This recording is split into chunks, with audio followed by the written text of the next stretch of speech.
the of the mountain, and it seemed to kind of embody his memory. But I thought that was absolutely fascinating, because then the coach returned to the mountain image a couple of times, and it almost became the spine through the whole thing, which was the first time I've seen the use of the past in such a way as actually in igniting the positive and the possible. Is that an observation?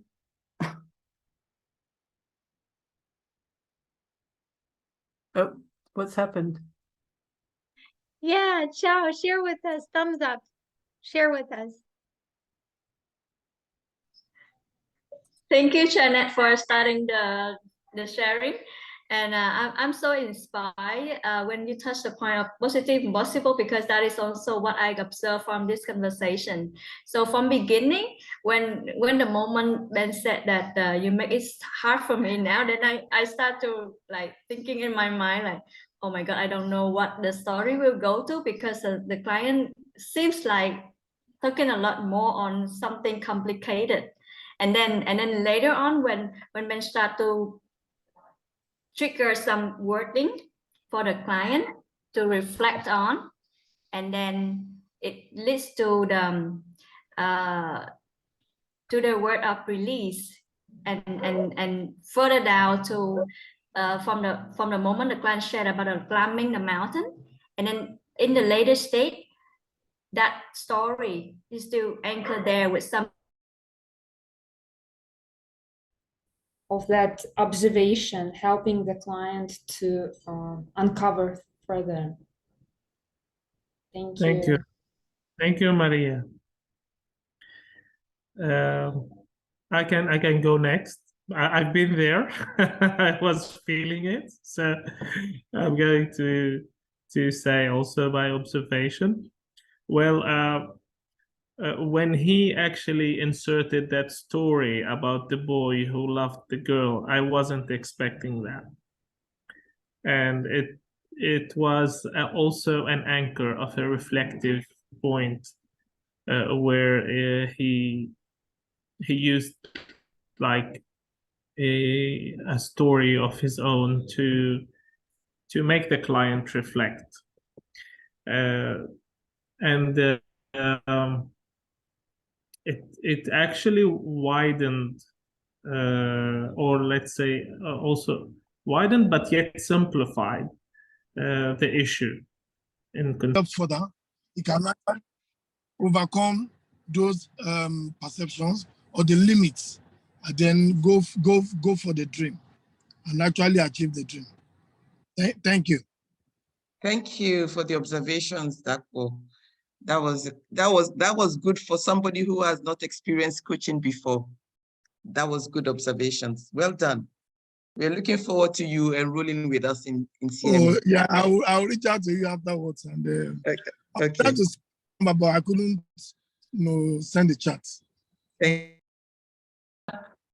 up on what the client had said and offered that other word, release, and then asked the client basically to choose, and the client went with the release, and then the coach going back, so what is the difference between the two? So really, again, zooming in, what is it about this language?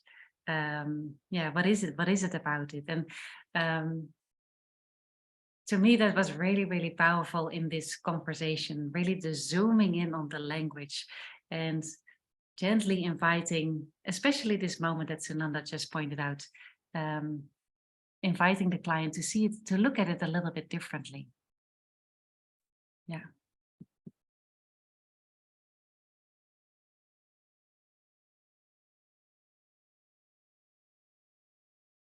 It has a lot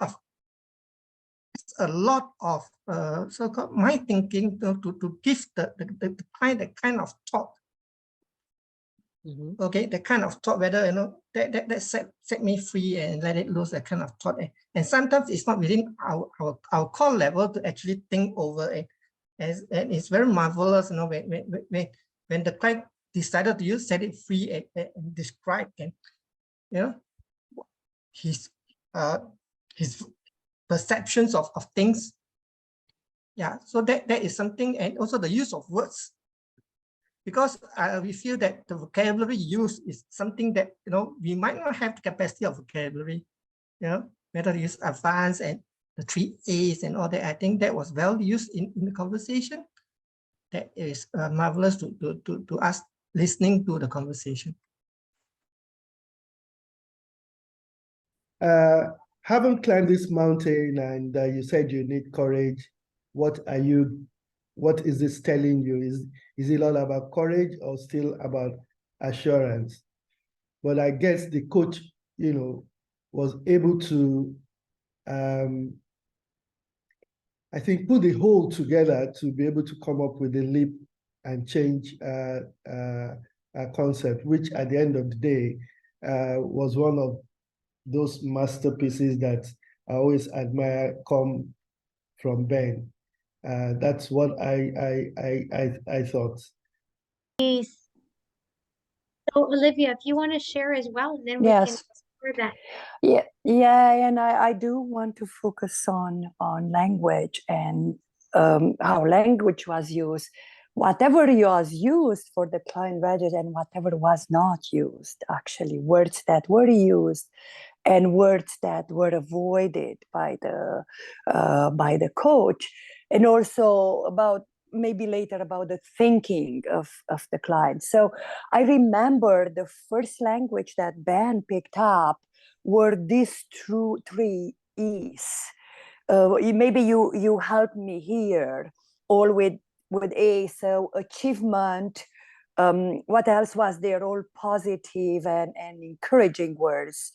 I didn't put that down, but I remember the word achievement was one. Do you ladies remember something else?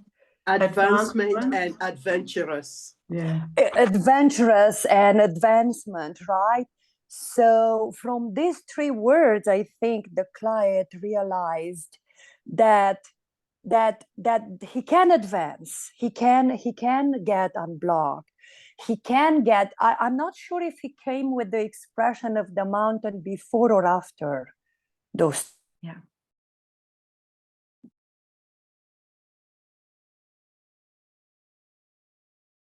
Valerie, you had unmuted yourself. Yes. I just want to make that observation towards the end when Ben was pushing him, like, what small change would you make tomorrow?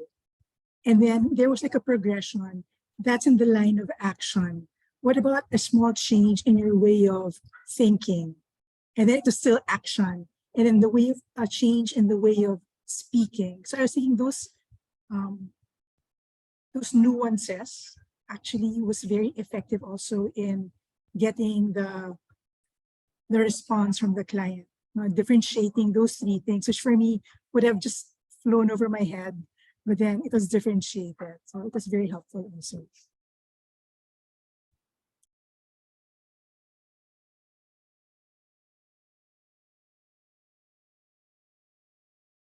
Louise, do you want to wrap it up for us in the 30 seconds? Well, words matter, right? So to help the client to be aware of the words, slow down, repeat them, like, put them down on the table. I think this is I learned a lot about that. And also what Valerie was saying was very interesting in the end, to bring the client in the, learning domain and not the do. Oh, welcome back to the main room. High five. Whoa.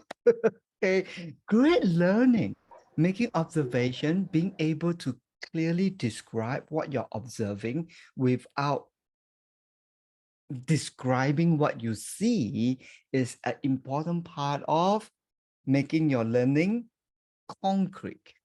When you articulate what you are noticing, you are solidifying the conceptual framework.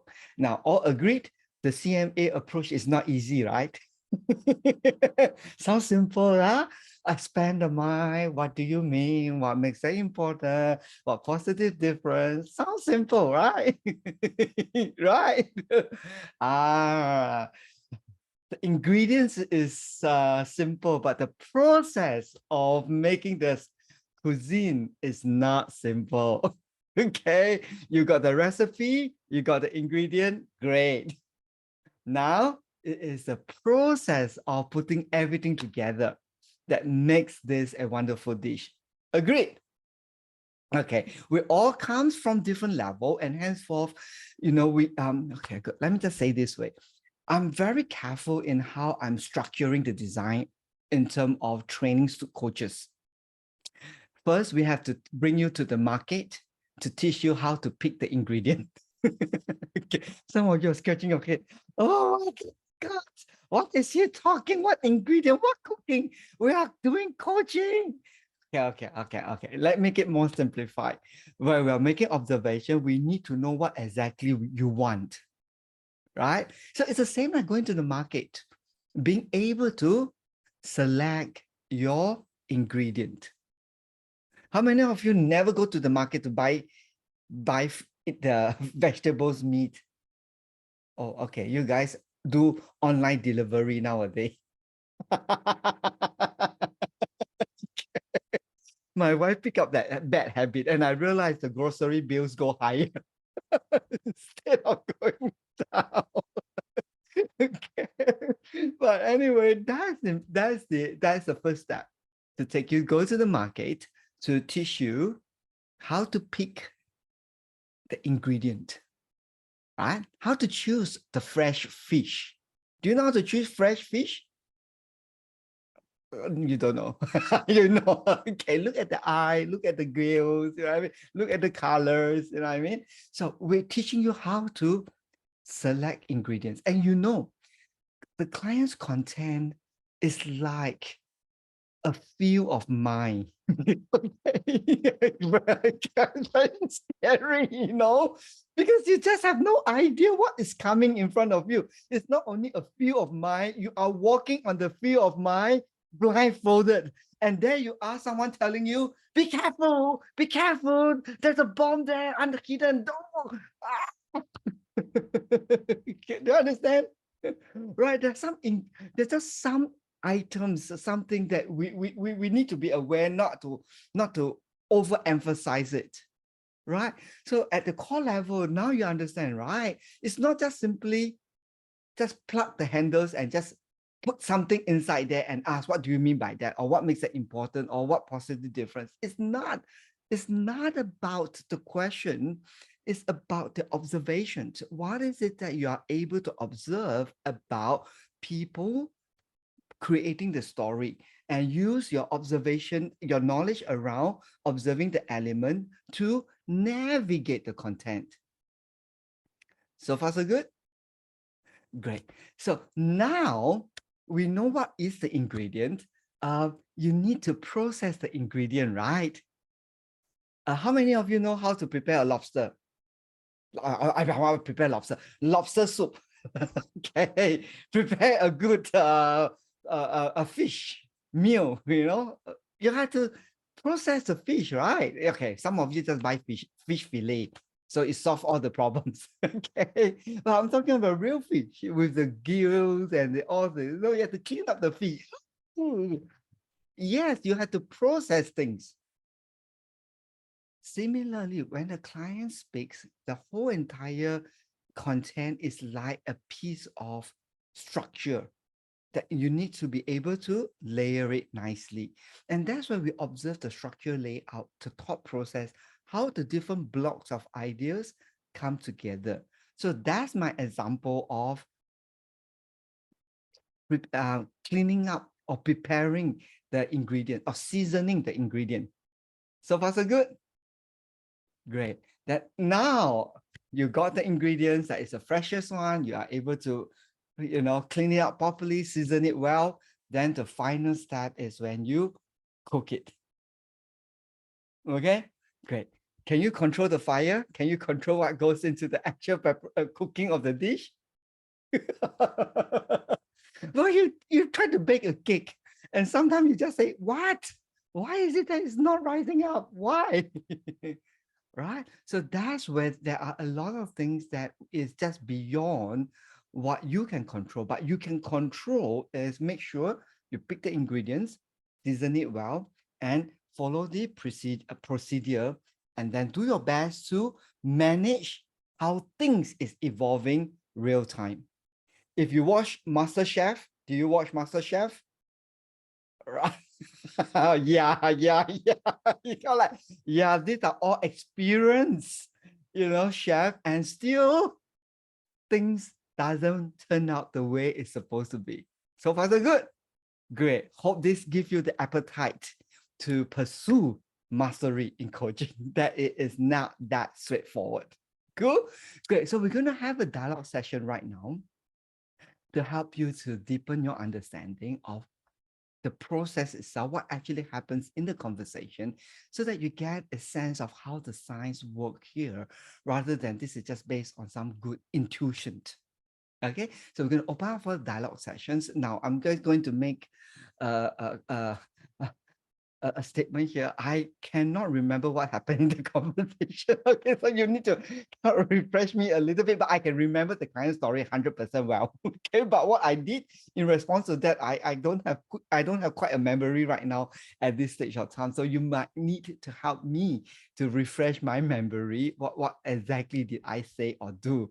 Okay, cool, great. So who would like to start off with this dialogue session so that you can take the full advantage of today's case study and walk away having more insight on how to support the clients in making a career decision in life? Okay, good. Anything that you like to— You want a step-by-step process? Yes, go ahead, Joe Mackenzie, go for it. Let me try, because it was an interesting twist to see how it started. Of course, the client narrated their story, and you gave the version of its equivalent using a love story of a young boy and girl. So that's where it starts. Yes. And then the client tells you there is something missing in that story, and he narrates the other bigger piece of what is missing, and you said they are making your life difficult, so you can pick it up from there. Oh yeah. I recall that. Yes, naughty client. Makes things already so complicated, more complicated. Yes, I have to call the spade. I'm lost, client. I do not know what to do now. Okay, seriously, I was lost when the client tell me about, yes, along the way, I have other children. I was like, okay. Okay, I'm not sure. It feels like, what a beautiful story. And then now you throw a cold water on top of it. I was like, oh my God, this is a complication in the operation procedure that is not supposed to happen. So I feel like, okay, NG, cut, redo, censored. That's why I was like, that was a very candid response. Oh my shucks. Okay. Now, how did I manage it? I have no memory about that. Olivia, help me. Yes, Ben. I think actually your story led it. Hassan was our client. Yeah. To get to his story with the mountain, because he realizes, yes, I have baggage. No. But then, not get there first. Not get there first. Let's go back first. How did we get out of that? Anyone remember? Yes, you brought in prudence and careful. Oh, okay. Yes, I remember. So we talked. So I posted a question. About about being prudent. You are prudent. So I acknowledge the client by saying that this is being prudent. Yes. And then what happens after that? Yeah, being prudent and careful is important criteria. Okay. And then you ask us, and then the coach asked, as you were talking now, were you exercising prudence or not? Ah, okay, okay, okay. Are you exercising prudent or not? Ah, okay. No, I don't remember that.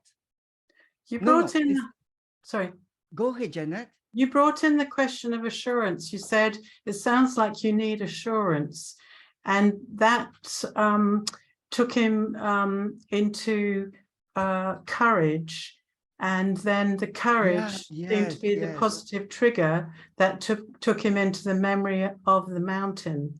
Okay, okay, okay. No, I remember asking the clients, where is that line? Yes. You know, where is that line where you cross over? Yeah. Now, I recall right now, I was asking I remember something. I regretted asking that because I wanted to ask actually, what's the opposite of being prudent? And that was what I was thinking about. Okay, what's the opposite of prudent? But then the way the question was phrased, I think the clients also don't understand. So I misinterpreted it in his own context, and then it goes the other way, as in, what do I need to be prudent? You know, what do I need? You know, what is it that I need to be prudent or careful about? That I was thinking, shucks, another mistake. But anyway, it's making sense with the client, so well, I might just flow with it. Okay, so I happily follow the client chain of thought, you know what I mean, towards the assurance, the courage, and whatever that is. Huh? Good, good. So what can we learn here from this episode? After that, go for it.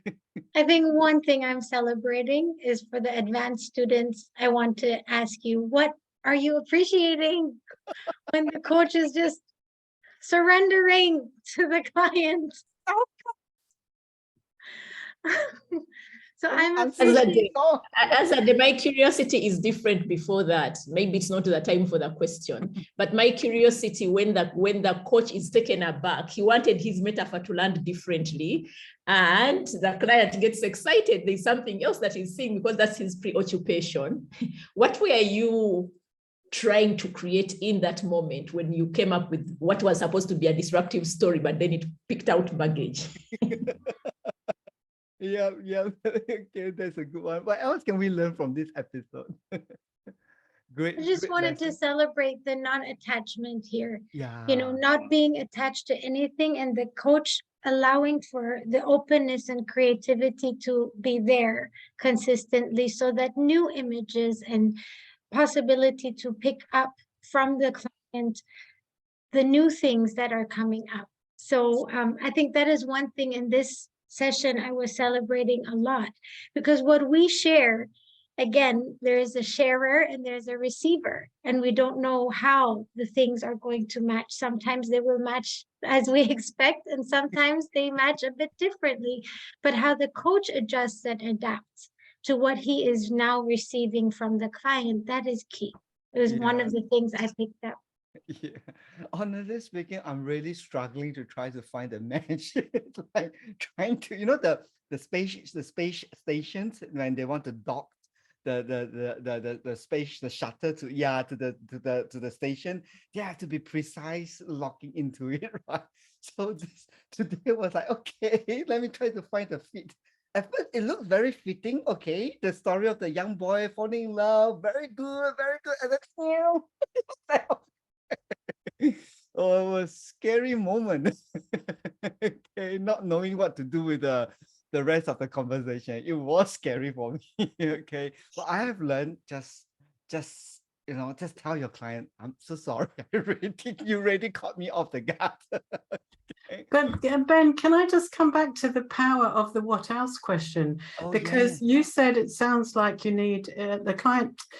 Are we allowed to say you, or do we have to say the coach? It doesn't matter. Like, just go for it. Whatever. Okay, the coach said you sounds like you need assurance, and he sort of agreed that. But then you said what else? Yeah. And then he said courage. then you said, what else comes to your mind? So you gave him a lot of time and you took him out of what are you thinking of, but what comes to your mind as a visual picture. I mean, that's how that's how the client read it. What else comes to your mind? And that's when he went to the top of the mountain. So I thought that was a brilliant use of the what else, because that's allowed the client to come alive and you triggered a positive memory. That I found it fascinating that you stayed with that positive memory from the past. And as I said in the breakout room, it became the spine that took you all the way through the rest of the conversation. And yeah, I think that was brilliant that the client gave you that. Yes. So we have to always, as coaches, search for what is really useful in the client's content. Those are really opportunities in this. And then when we are searching for it, we are not looking for specific details or facts. We are looking really basically the elements behind some of those wonderful things that the clients have said. The clients brought back the memory of a real incident of that. And for me, that memory is not something negative. It's a positive anchor for the client. So that was my saving rescue boat. I said, got it. I got one. But then I was scratching my head. Oh gosh, how to use that metaphor? How to use that? I was scratching my head. But Ben, in my opinion, the fact that with your initial story, you made the client realizing that he has baggage. When after the discussion that followed, he realized, well, I had some other time baggage in my life and I made it to the top. So I think everything was useful there. It was all my by opinion. Accident. I think everything Well, was if accident or not, it happened. It happened. That's what it happened. It happened. And I try to, as much as I can, avoid the baggages, try to see whether I can bring the client's attention. Okay, but then it was like, it works for a moment and then it flashed back again. Right. And then when it comes to the memory of the mountain, it was beautiful, but then it always ends with some funny stuff. I was like, oh my God. Well, it's his way. It's his way. He was feeling selfish, right? That came. So he tried to release himself for the thinking, yes, I did it before. I can be free, but I don't want to be selfish. I have family now. I have. So no, I think everything made sense. But you will see Ben crying. Why do you need to put the word but here? Every beautiful story is so wonderful, but why do you need to put the but?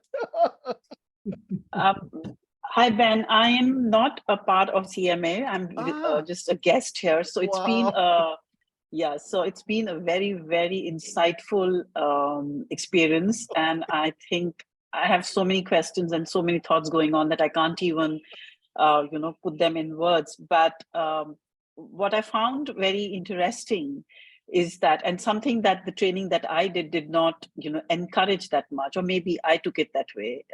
It could be just my bad. Is that, as Olivia just said, you're sharing the story took the conversation in a very different direction. And I'm wondering that if you hadn't, where would this conversation have gone? Yeah. Right. And the school that I come from has kind of said that, use the client's metaphors, use the client's story. So when I'm sharing my story, I'm actually putting myself into that conversation, right? And that is something that wasn't really encouraged. So I learned something new here, because I think, first of all, you're coming up with that story in itself is incredible, because that kind of started that conversation with Hassan contradicting and saying that there is something missing. And therefore identifying and relating to what was missing in his, the baggage. Right, yeah. So I have a quick question for you, if you have the time for this, is that, you were also, when you started the session today, you talked about marriage and, and this story somehow kind of linked up to that. So I'm just trying to understand, how did that happen? Because is that something that came to your mind because you started a conversation today in the session with that, or is it just something? I'm just very intrigued. Thank you. Wow, Janet is laughing. Let's just ask Janet for her thought. Janet, go for it. Oh, I'm sorry. I didn't realize my mic was on. Sorry. No, I'm laughing because Ben likes to talk about marriage and share about marriage, and it's a really important metaphor. And so I had the same question. You know, he was still in this love affair motif, and so yes, I wondered that very same question. But it's a part of, I think, to me, the metaphor that Ben brings forward is this beautiful marriage and the love affair between the coach and the client. And as our client said at the very end, when Azadeh was interviewing him, he used a brilliant, I can't remember the exact word, but what he really noticed was this incredible connection that he had with the coach. And so yeah, I mean that's why I was laughing. Thank you, Jen. Manju, do you want to add some pennies of thought? I've got Maria too regarding these wonderful questions that Sunanda Yes, has Sunanda. mentioned. Ben. No, I was just thinking like the purpose of a coach using a metaphor is to kind of shed light on something that the client might have shared in the story, and just, you know, do you want to look at that bit a little bit more? So it's kind of a, I don't know, kind of a way to kickstart something of looking at it from a different angle, perhaps, or kind of using an imagery to create new reflective thinking in the mind of the client, perhaps. So some of the words that came in that initial story mentioned the love and the passion, and then the client went from now to the past, and then so I think the coach picked all those little things floating around and then say, hey, all these little things that seems interesting, and do you want to look at it? Yeah. And here's a story for you to look at it, and let's look at it together. I'm sorry, am I making sense? You got it right, Manju. Let's give her a high five. This is yeah, so that's how I saw that introduction of, or the purpose behind the introduction of that metaphor. Correct me if I'm wrong, Ben, but no, that's you're what absolutely stood right. out So for there's me. actually two metaphors that was carefully weaved into the today coaching conversation. Let me talk about the one that is the metaphor regarding Sunaman's question, you know, should we or should we not as a coach? Now, my response is metaphor is merely a tool that we use to help us to achieve a purpose in a conversation. And my principle is that we are not a slave to a tool.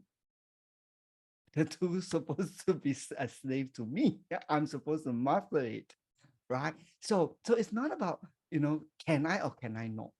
It's more of, do you understand the purpose of this tool and what it can create? And we see coaching conversation as an art. And it has to be an art if it has to be powerful conversations, you know, in that regard. So as Manju has carefully explained and dissected, that there is an art and science towards using metaphor. It's not just painting a picture. It is constructing a picture to achieve a purpose. So as you can see, you uses a lot of symbolic language.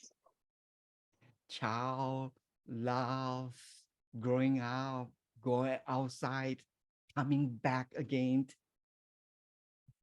and now making a decision in this now moment. So all this is the important symbols of the client's milestones without devolving too much into reflecting it as a literal fact, but weave it into a story. Why?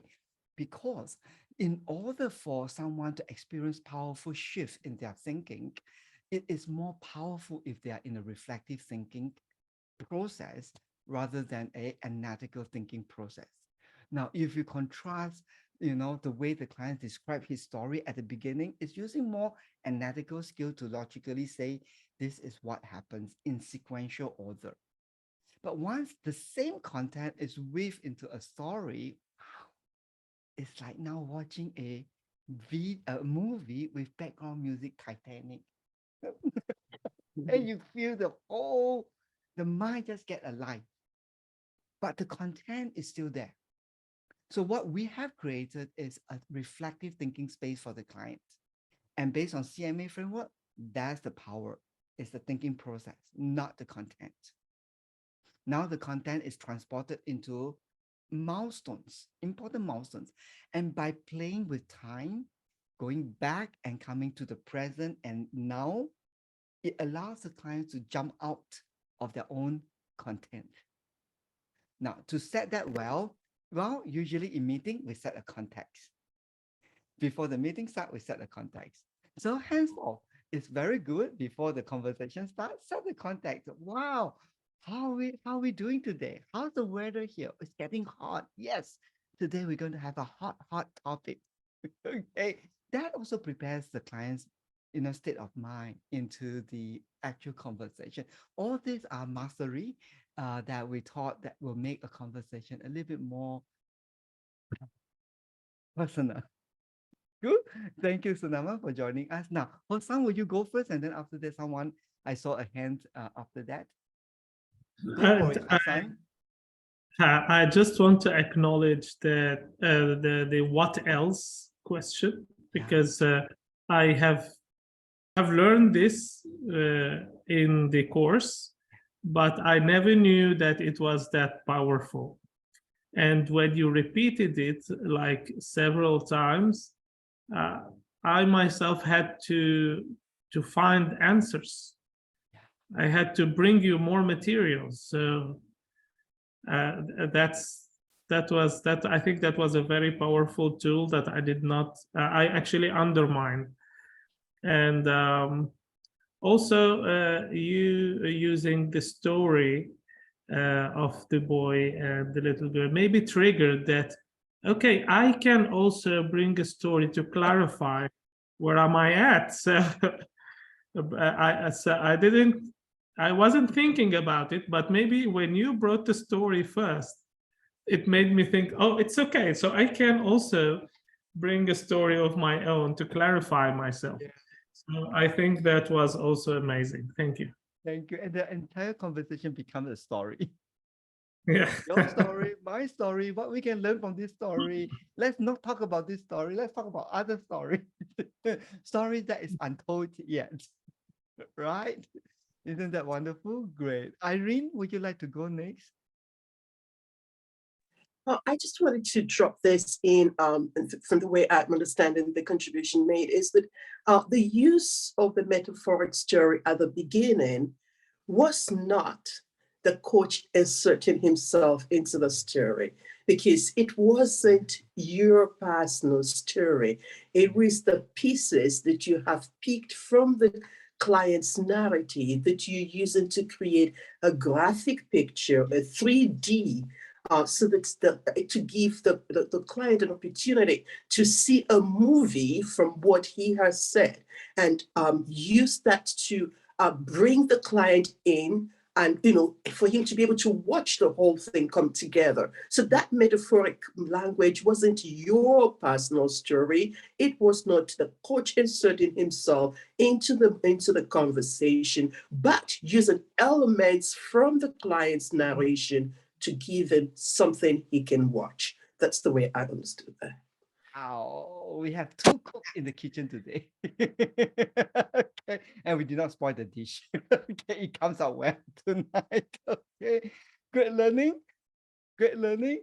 Great. So let's quickly go like popcorn style. Each person just offer one learning that you have taken from today's case study. Okay, let's start from Chua. Chua, you go first. What is one learning that you have learned from today's case study? I think for today, it's a beautiful storytelling. Yeah, I think a lot of people love to hear stories. I think this stories are beautifully being directed by the coach and the client. Okay, so that it goes much deeper into what we expected from the conversation. Well done, well done, well done. Great, great. Another important piece of my work is narrative, the language itself. What sort of language do leaders use? So the word like change, take the lead. All these are important reflections of the leaderships or the thinking behind the leaders, right? If I want you to become a better CEO, what's the good way to look at you? It's not just by behavior, but from your interaction. Interaction doesn't necessarily restrict to bodily behavior. It also can be seen, felt through your interaction, through your conversation. The way you criticize things, the way you comment things, the way you give instructions, the language itself is a very good gateway. So this is one of the important work, that I do with my private client by watching their leadership narrative. Okay. And by transforming, bringing awareness to the language that they use and help them to learn something from that language as a gateway into their inner world and transform them from that perspective. Fun? Wow, great. Valerie. Then after that, after that to close the session. Okay. Valerie, go for it. Share with us. Just want What to are you say taking that away? I'll pay attention to language. Don't take for granted that I understand it the way the client understands it, and then to go deeper in that understanding. Wow. Thank you. So the word change my career is a very, very destructive language. Right. Very destructive. And that shifts the whole entire perception. Right. So you can see how we evoke awareness around using the word, but we're not looking at the word. We're looking at the perception, the worldview, how the thinking goes behind this word in the story. Wow, wonderful. Kayode, go for it. Kayode from Nigeria. What are you taking away? Yeah, Ben, thank you for the great lessons. One key takeaway for me is when the coach believes that the client still has enough more to share. I think repeating and being insistent on the question I've learned can be very powerful, like the use of what else several times. And again, when you were repeating, I think you did that about 3 or 4 times. Leap and change, leap and change. You did that like about 3 or 4 times, and that left the clients in a zone of thinking. Yes. Because the client just had to continue to think about what you were communicating. And I think that was very powerful. Thank you.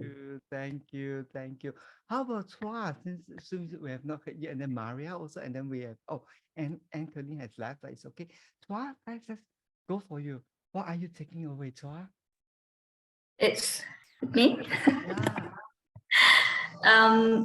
I take in a lot of learning from today's session, and it's first linked to the principle positive and possible, which is very, very powerful in this conversation when that is kind of like Janet shared in our group, that is a spike for the whole conversation that can help the client to look into the situation in a different anchor.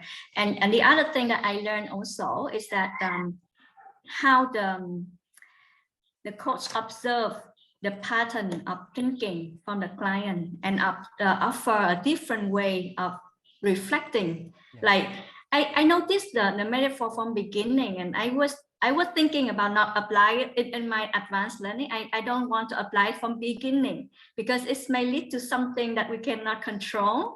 But then today I noticed that, and I feel like, wow, it's so amazing. Instead of like bringing some wordings or framing, bulleting, and then it's now a metaphor. But it's really helpful in this scenario that we see. And that's like you shared, that it's help the client to step out of the normal way of thinking, to look at it in a different way, not in the critical thinking, but in the other reflecting thinking way. So it will open more doors for the client. Yeah, that's my learning. And continue to believe it's not easy. Okay, continue to believe that. It's not easy. It takes a lot of time to practice and learning and practice and learning from the practice. Yeah. Yes, learning from the practice and learning from failures. Oops, it doesn't work this time. Okay, let's find a better way to recover that. This is also important lesson. So, oh, it doesn't work. Okay, great.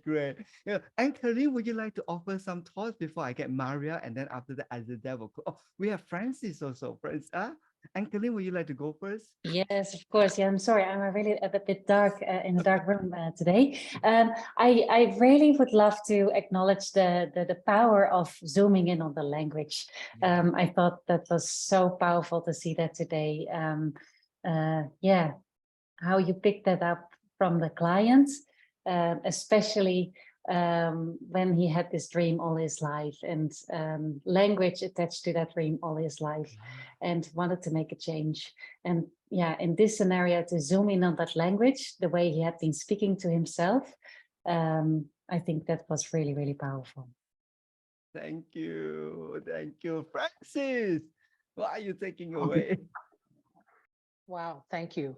Thank you, Ben, and thank you, Hassan, for that wonderful case study and from all the wonderful learning that I've gained from everyone who's spoken during this session. It's just, I can just absorb it. What am I taking away?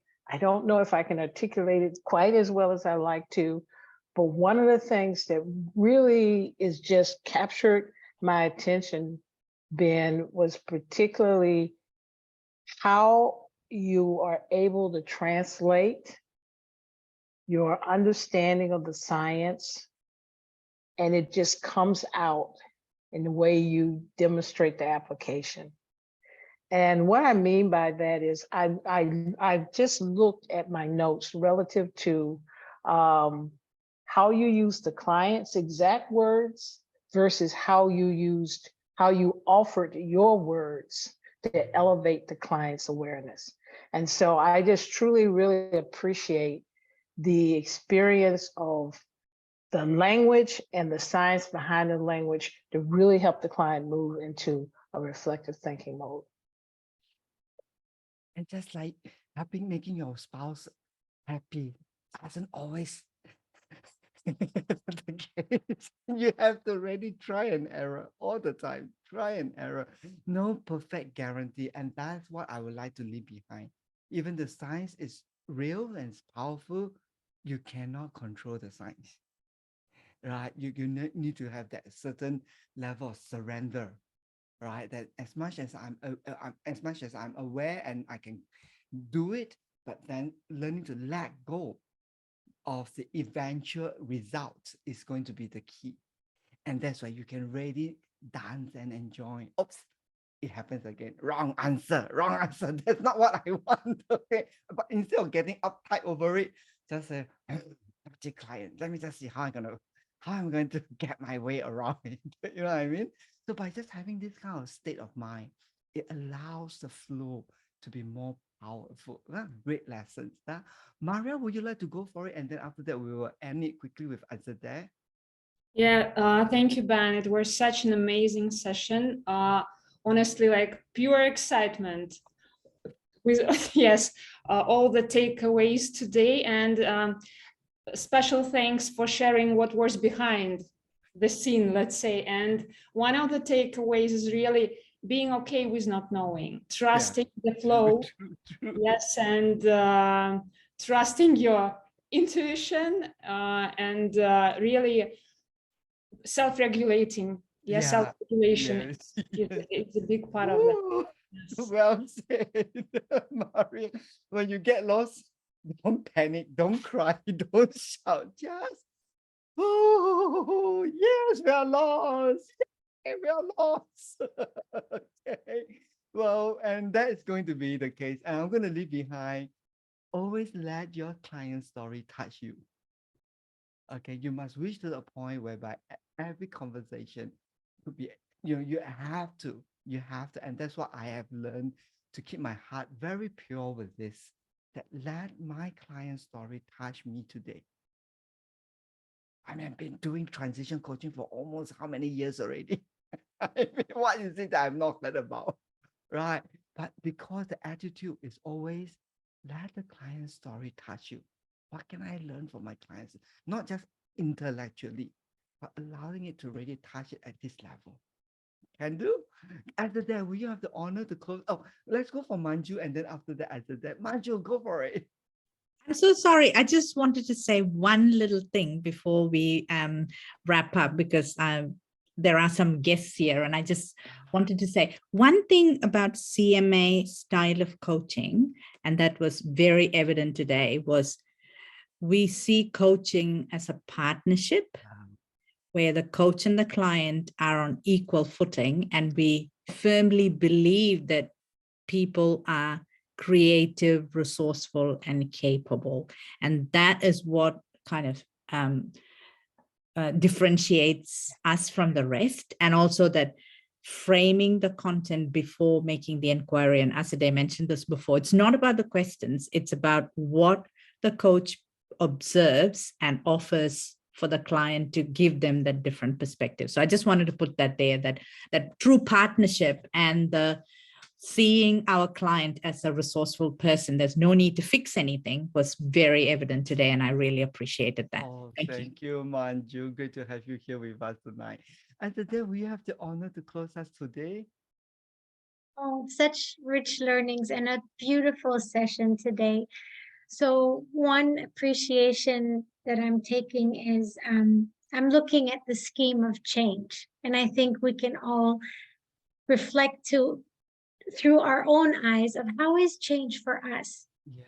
And it's not easy. That's one thing I want to say. And we can have different conversations. One conversation that might be about something that is a small bubble in my life, and it might be a bigger bubble in my life, something that touches many aspects of my life. And here to see and appreciate one conversation of 30 to 40 minutes that is able to shift someone's way of thinking that has been ingrained over years and years of time. This is something I just want us to also keep in mind, humbling us that the client's way of thinking has been there in a certain way for a period of time. And it's the coach's perseverance, the coach seeing the client's greatness, seeing all the resource of the client and bringing it forth so the client can see that. And the coach challenging, being courageous, being bold to keep showing the client to train this new muscle. Yes. A muscle that is there, but maybe not as active. So I just want to say I'm really appreciating this beautiful session today that showed us how the partnership together highlights someone's greatness, brings out the greatness, and strengthens it further. So thank you to both coach and client for sharing this special, special moment with us today. Thank you, Azadeh, and thank you everyone for joining us, and see you again. Okay, in other sessions, and let these songs inspire you. One in a million. Thank